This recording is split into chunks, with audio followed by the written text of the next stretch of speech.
Letjen TNI Purnawirawan E.E. Mangindaan merupakan sosok yang tidak dapat dipisahkan dari masyarakat Gorontalo karena memiliki hubungan kekeluargaan dan persaudaraan yang sangat lekat dan dekat dengan memperistri Putri Gorontalo Adelina Tumbuan ketika menjadi sebagai Gubernur Sulawesi Utara periode 1995 hingga tahun 2000.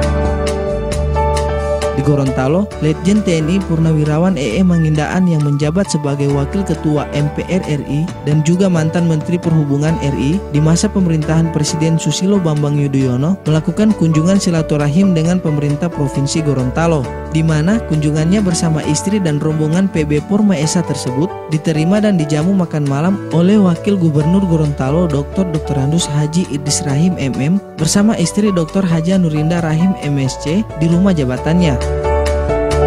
Menurut Letjen TNI Purnawirawan E.E. Mangindaan, kunjungannya di daerah ini tidak lain untuk bernostalgia dengan masyarakat Gorontalo. Dikatakan, keberhasilan dan kesuksesan yang diraihnya untuk menjadi anggota DPR RI dan Wakil Ketua MPR RI periode 2014-2019 tidak lepas dari dukungan masyarakat Gorontalo. Ibu yang tanya tempatnya di Gorontalo.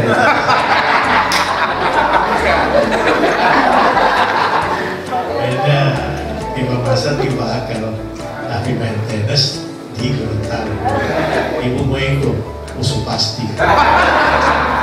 Pikir gitu betul. Saya di sini datang untuk manggung lebih banyak ada rasa kekeluargaan kami dengan masyarakat Gorontalo sambil berolahraga terus. Wakil Gubernur Gorontalo Dr. Andus Haji Idris Rahim MM mengatakan, Letjen TNI Purnawirawan E.E. Mangindaan merupakan sosok yang telah merekomendasikan Gorontalo untuk menjadi sebuah provinsi.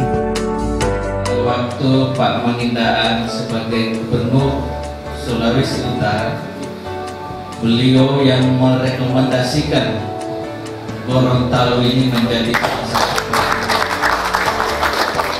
sehingga itu kita sangat-sangat berterima kasih kepada Pak Mangindaan.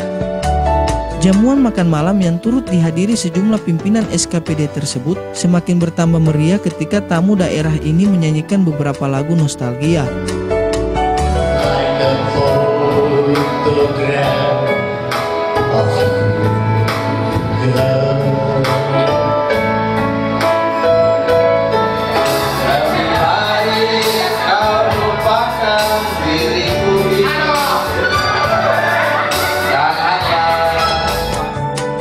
Tim Liputan Advertorial Mimosa TV.